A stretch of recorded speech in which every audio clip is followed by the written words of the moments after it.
What's up? It's Dominic D'Angelo. I'm of adfreeshows.com, sdscoops.com, and OneTrueSportTV.com, plus RVDTV.com, plus FullHorsemanNetwork.com.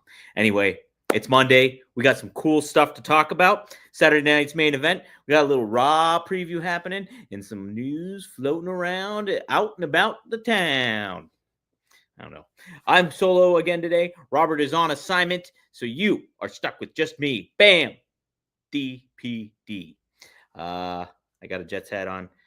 Excited for the Aaron Glenn coaching hire. I know that's not the primary NFL news as we have the Eagles and the Chiefs in the Super Bowl. People are kind of upset about that, but hey, you come at the king, you best not miss. That's Patrick Mahomes and the Kansas City Chiefs. And the Eagles, I mean, they have quite the powerful offense and defense. We'll see what it all lines up with 2 weeks from now. But we got some wrestling to cover, and we got some folks to say hello to here in the chat. Triple E says, what's up? All Jake says, good morning, everyone. Glad this is the last week of January. Yeah, right? You know, it's nice out in Pittsburgh today. It's not like warm, but it's warmer, and the sun's out, so that's good. Dre Owen says, good afternoon. Saturday night's main event was just an ad for the Rumble, basically, but I will give my thoughts on it. Jeff Henninger says, all right. Far out, man. Nice to see Matthew McConaughey on SmackDown, baby. Yes, big fan of Matthew McConaughey. As you know, if you follow me on Instagram, the pictures I post of Razor, he's down here somewhere, I make him voiced by Matthew McConaughey in my captions. So I do fun captions with Matthew McConaughey. So my worlds were colliding on Friday night. All right. Jake also says all Saturday night's main event was ever going to be was with the Rumble this weekend. Yeah, absolutely. And then Devin Dallin says, hey, yo, Chico. Eagles will make it right. Be the savior the world needs. Look, I've gone. Hey, Razor, what are you doing? Sorry, I'm just trying to make sure he's not eating something weird. But yes, I'm all about the dynasties. Look, you can't take out Patrick Mahomes. You can't take out Andy Reid. You can't do it. They're the best. So if you can't, Josh Allen couldn't, and I love Josh Allen. I love the Bills, even though I'm a Jets fan. You're going up against the Kings. That's it. So hats off to him. Wrestling Gold says, good afternoon. Good after morning, RNI. Must be a full moon on a Saturday because Fatu went full werewolves. Yes, he did. Good stuff there. And then Dre Owen says, I did like Brody King and Buddy Matthews' new entrance from Collision. We'll touch upon Collision a little bit. I didn't watch it, but yeah. KO says you're lucky your cat didn't beat him up. I know. He got Shawn Michaels, though. He got the other half of that ladder match. So we'll talk about all of that stuff. Let's get to it. Here we go. Saturday night's main event. Good show. I think when you're looking to cast a wider net, WWE from a presentation standpoint and from content, they did a good job at potentially roping in new fans. That the setting there, that how they set it up, and the thin entryway where it's like people are walking through, it creates that intimate connection that the wrestlers can get with the fans, and a little different from what you see on Raw, SmackDown, everything like that. So the presentation of it's great. Incorporation of somebody like Jesse Ventura, who just goes complete heel in a character role, is good, and creates a different sort of balance, that old school fun kind of balance that casual wrestling fans are more attuned with than what you might see on the modern product. Even with somebody like a mainstream name like Pat McAfee, he provides a little different flavor, and his chemistry with Joe Tessitore I thought was cool. And then I thought he did a decent job on commentary too, calling the Braun Breaker and Sheamus match. So pretty cool stuff. I thought the matches all across the board I thought were fun, like what you want to see some diversity when it comes to outcomes, and no title changes, which is fine. And it just highlighted the stars. And what you guys are saying too in the chat was the build to Royal Rumble. That's the primary goal this week coming up. And hey, you have to make the highlights on it, and that's a good timing to have a Saturday night's main event before Royal Rumble and one of your biggest tentpole shows. And so they handled this all the right way, I think. I liked Nia Jax and Rhea Ripley kicking things off. Made the whole situation feel like a big deal, and Nia was the great adversary to put up against Rhea and build to the Rumble. And the neat thing was, I thought it was kind of cool too, how even though Nia lost, that they still build her like, well, she can get her shot again here at the Rumble coming up here. And so I thought that made a lot of sense, and makes that reaction Rhea got walking out, man, that was big time. That's big time. I think too that she also teased getting into the men's Royal Rumble. And you know what? We saw that with Nia Jax a few years back. There is nothing wrong, I don't think, maybe throwing her in there. I'm kind of for that, right? Do you guys want to see Rhea in the Rumble, in the men's Rumble, or are you against that? Let me know in the chat if you think anything that. Yeah, Fernando says it. This match was fire. Yeah, it's good stuff. And you know what? It wasn't a long match. It wasn't like crazy long. I thought it just highlighted, what's great about, both Rhea and Nia. Yeah, Nia put on a good performance. And so I thought it was really, really cool. Alt Jake also had this Rumble could be the best ever. So many possibilities of who could win. Yeah. There's so many times where it feels like, especially in the Vince McMahon era, it was very, very predictable about who was going to win the Rumble. You had some hope about like, oh, maybe this could change. Maybe this will be, but it's always like, all right, yeah, this is happening and this is what we get. And so this is fun stuff. And like, yeah, Royal Rumble is such a classic event. And then sat in tandem with Saturday night's main event. That's a classic event that people are used to. So good 1-2 punch here for this week, coming through. So but yeah, I appreciate that. I loved the Intercontinental Championship match. If there was anything that could have been like little shake things up here, it could have been Sheamus winning. Pretty neat too. Jesse mentions his history, chiming in and seeing Sheamus win that Battle Royal on Raw that he called 15 years ago, and the rise of Sheamus. And how he wants to see Sheamus kind of get it and everything like that. His dig at the Steiners, I thought, was very clever and fun. Always fun to see the history of that get tied in. And man, you know what? And when you tune into these shows, you want like a big highlight moment. Like if this was WrestleMania, Saturday night's main event, that spear that Braun Breaker gave to Sheamus, that's a WrestleMania moment. And that's a highlight. Like that looked devastating. The one on the outside, it was just insane. So you want those kind of takeaway moments, and WWE delivered on that one on Saturday. I thought, that is what people will be chatting about. And like, you can put that on highlight reels to come and just have a lot of fun with it. It just really speaks to the star potential here of Braun Breaker. Sheamus did a good job in the role. And yeah, it was just a fun match. Jesse on commentary, I thought, did a fine job too. Like teasing even like that obvious, like, okay, the ref, yeah, well, the ref did his job. And the Jesse's like, no, he didn't see the throw. He counted the full 3. And then you see that you can't do that, which was not the case at all. So I do like it. It's like, yeah, you give Jesse a little freedom to do some stuff. You normally probably wouldn't let a lot of commentators do and stuff like that. But hey, he's comes in there, he does the research he needs to, and puts on a good side kind of thing that we're not used to seeing on WWE programming. So I do like it. Jeff Henninger chimes in with the Rhea thoughts here. Rhea doesn't need to be in the Men's Rumble. Does nothing for her just to be in and just get eliminated.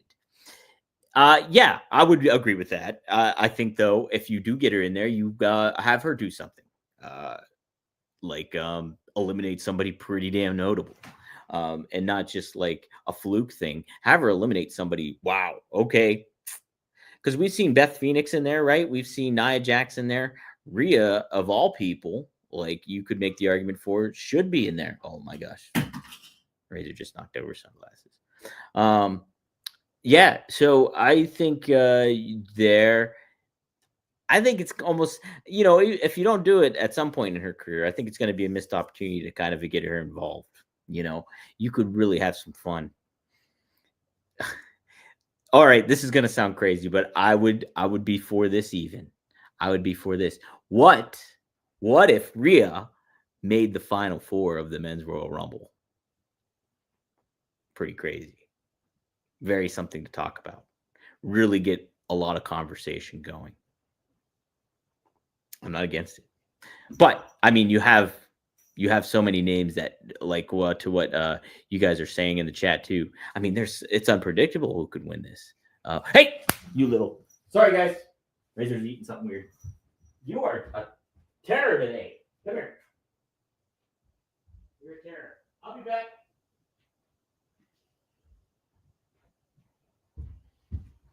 My goodness, what was he eating? Oh my god. All right. You guys want to know what he's eating or trying to? Chapstick wrapper. Man, you are nuts. All right, here we go. Threw me off. Okay. Was it? Oh, yeah. No, like the fact that there's so many big names in this Royal Rumble coming up. The fact that there's so many big names coming up in this Royal Rumble, yeah, putting Rhea in the final four would be kind of okay, but something fun to think about. I would think, I think on one of these years you could kind of get away with it. So there we go. Man, all right, hitting the reset button here. Then we had the Shawn Michaels and Cody Rhodes and Kevin Owens segment. Really love this. Kevin Owens is delusional, and Shawn Michaels being like, yeah, I think you're way off base here. And then Kevin Owens turning on Shawn, which we've seen Kevin Owens making a trend of this here. When he came out to who was he talking to on SmackDown? Sammy? Sammy was one of the people. But somebody else he really turned on the week before or on SmackDown. He was just like, they're like, oh, Rey Mysterio. That's who it was, Rey Mysterio. And, so going with the trend of this and showing how nuts and self-centered Kevin Owens is good stuff. I love the segment. I love that Shawn Michaels got a super kick in. Hey, and this is not just because I'm bald. I'm not just saying this. All right. I'm not just saying this because of this reason. I think Shawn Michaels looks pretty good that way. I don't think he needs to be that, he doesn't have to have a hat on, obviously it's different because he looks different from when he was in his prime. I don't think that looks bad on him though. I think it's like, hey, he's older. That's kind of what happens.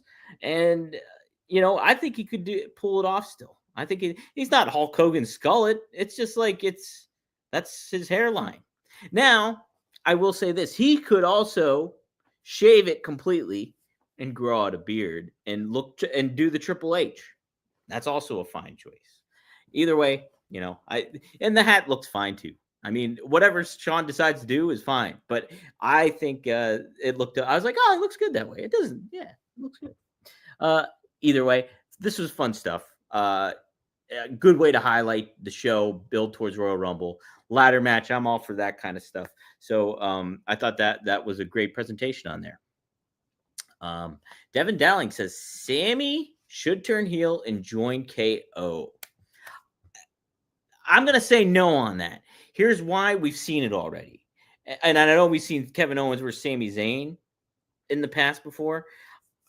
I think doing that benefits those guys more than them seeing like a secondary act, and I know they would still kind of be positioned in the upper mid-card level, even if they were feuding, but I think there's more meat on the bone for them to continue a feud, because we haven't seen that in years. Where recently we've seen them team up both as baby faces and as heels more so than we've seen them feud. So I would like to see them feud greater than I would like to see them team up again as heels. I don't want to see a. I think you could maybe turn Sammy heel at some point here coming up, but I don't think now would be the time.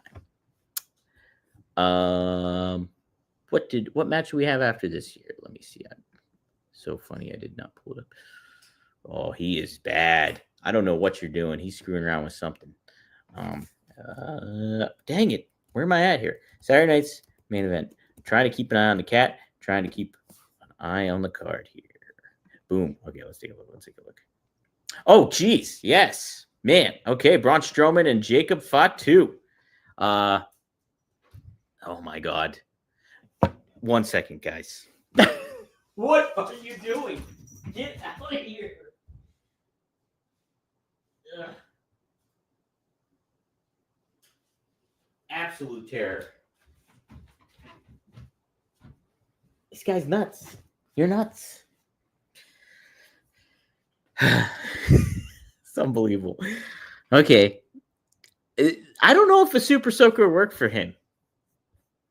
Cammy, I don't know. I don't think he'd be impervious to it. He runs. He knows he's up to no good when he's doing stuff. He runs away when I'm going over there. But all right. Speaking of run away, man, everybody might have wanted to run away from Jacob Fatu. Man, cuts up just a tremendous promo before this match, just saying nailing it, hyping up they're on NBC. The fact too that he's just boom, punch you in the face kind of type of words, just really laying it in. And then him and Braun Strowman, what a cool matchup to kind of have. I will say, I did not like their promo build up where it's this robot is talking and warning, this happening, and you go watch out for this. It felt a little cheesy, and not in a way that's kind of fun Saturday night's main event cheesy. It just felt that it did not tie in with the show and the presentation. I think these guys, you just promote, hey, these are two big guys going at it here, and boom, and that's what we got. And then the ruthlessness of Fatu and them presenting him like that, where he's just unstoppable against Strowman. They have to stop the match. They stopped the match because he put his hands on the referee. You are terror today, I tell you what. And doing all that kind of stuff. So I think it was great. I liked it. Fatu is a star. The crowd is well aware of that, and WWE is well aware of that. So this was good stuff. Also good stuff. Listen, little moments.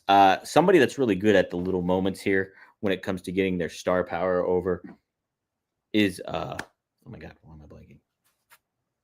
Jey Uso. I took note early on in the show when Joe Tessitore's announcing everybody and they're showing everybody walking in and everything like that. And then you see you see Jey Uso up on the screen and them hyping that match, the title match. Uso's down there and he's just casually eating. It's just, he knows who he is. So many stars don't know. And this is exactly why Jey is over right now, is he knows who he is. He knows how to handle himself in front of the camera. And, he connects with the fans that way. Really neat too. I was seeing Rhea Ripley enter, for her match, and I saw a little kid just dressed up like Jey Uso. It's I think that's the neat thing about Jey Uso. So many kids today, they're going to be like, "Oh yeah, I was a Jey Uso fan." They won't. So plenty will say Cody Rhodes. Plenty will. But and you'll get some CM Punk maybe too. But there's going to be a great contingency that are Jey Uso fans. Jey Uso got me into the wrestling. That's what it will be. And that's kind of neat to see, So them having a match and Jey Uso, giving Gunther a run for his money was quality stuff. And it taking Gunther to hit him with 2 power bombs kind of emphasized that point, okay. And then Cole was quick to say too, this is just not Jey Uso's time. He'll get it, but it's not right now. And so good main event for Saturday night. And I thought, yeah, it was just well presented. Quality stuff. All J-Cats here. When I was on to when I went to SmackDown on January 3rd, every kid in the crowd, and there were tons, had J merch on. Every single kid. How about that? So yeah, it really speaks to him connecting. And that's the cool thing about it too. Like me, okay, I was a kid. Razor Ramon, my guy. I named my stupid cat after him. I have this Intercontinental Championship themed belt because of that. I like Razor, the wrestler, was not the main eventer. He was not the world champion. He was just up there. He was at the Jey Uso kind of. They had there was expectations he would become the world champ and things like that. But did Razor necessarily need the world title? He was just cool, man. And so like this is Jey Uso. So like it's cool stuff. It's cool stuff to see, and that kind of just continue in the history of wrestling. And Jay is a part of that. So I liked it. Let's see here. Okay, let's preview Raw. I haven't even looked what is on tap here for Raw on Netflix, but we are going to go straight to the source, WWE.com, and we got some good stuff. I'm already seeing it right here. The War Raiders to defend their World Tag Team title against Dominic Mysterio and JD McDonough. So this, I think, will just continue some of the fractured tension that's taking place in the Judgment Day. Liv is going off the reservation when it comes to the thought process of allowing Dominic to tag with JD to challenge instead of Finn. Now that Finn's on the shelf, lots of elements coming into play here. So I think that's cool stuff. Cody Rhodes is set to make his return ahead of the Royal Rumble. Okay, this is a good build. Obviously, you're on Netflix here, so it makes sense. They have that transfer portal stuff kicking in and everything to that effect. So Cody showing up on here is good stuff to hype Kevin Owens. What just happened on Saturday night's main event, everything like that. So we'll get some of that. Hey, Logan Paul set to make his Raw debut. He is labeled as a Raw wrestler, so I guess he's fighting. I would imagine he's taking on somebody. Now the Maverick is ready to reemerge on Raw. Like him or not, Paul tends to leave a massive impression wherever he goes. So I could imagine, yeah. So it says debut several weeks ago. Logan Paul has been absent from WWE since losing the United States Championship to LA Knight. So I wonder if he's just showing up. We saw it. I guess he's got to have a match tonight. I would think so. I would think he's having a match because he showed up. He was already on Raw. So I think that will be interesting to see. Logan Paul is a star, and he's hateable, which besides Dominic Mysterio, is there somebody else on the WWE brand that's hateable? Like that's that hateable? I don't know. I think it's been some quality stuff with what Dominic's been doing as a heel, and I really think Logan Paul's a great heel, great chicken S heel, if you will. Can't say that word on daily television programming here for us. So Nia is a good one for the female stuff. People hate Nia. They do. And I think she does a great job at it too. So I think a go. Devin Dowling. Oh, Kevin Kellum. Hello, Kevin. I'll have to get you in on this week. Yes, at some point we'll get you to do a run in here. I'm on a tight time frame today, but we'll definitely hook you up because I want to get Kev back on. Kev's always great to get perspective on there. Let's see. Devin Dallin says 3 days ago, Conor McGregor nixed the boxing match versus Logan Paul. Logan might be announcing for the Rumble now. Interesting. See, Devin's my boxing guy. He's filling me in on the details. So, let's see. I don't think I covered everything. I thought there was something else too I saw. I think, is it Drew McIntyre taking on Sami Zayn? Is that correct too? Is that what I also saw tonight? That's what it says. Sami Zayn goes head to head with Drew McIntyre. All right. So that should be a good match too. Well, probably get a little bit further progression on what's going on, with Sammy heading into the Rumble, and Drew is obviously hitting his stride too. Brock for the Rumble, Dre Owens questions. Now that would be a way to shake things up, right? Getting Brock in the mix. Holy smokes. Where would you fit him at? That is interesting. Oh, hey, finally, Razor's playing with one of his cat toys. Wow. Jeez. Thanks for doing that when I'm almost done with the show here. Let's see here. Anything else I want to touch upon? Let's take a look at the dirt sheets. See if I'm missing anything fun. Yeah, I was all wrapped up in football, so I played a lot of catch up today and watching what was going on with wrestling. So I watched Saturday Night's Main Event this morning. I did not catch SmackDown, but I do know though. Damian Priest going to SmackDown is a good move. Yeah, I just think moving him away from Judgment Day further is a good move. Getting him in fresh feuds will help not just him, but whoever he's going up against with. So I think that's a very, very good move to have him in the mix on SmackDown as a babyface, a cool babyface, almost like in that Jey Uso role, but just different. I think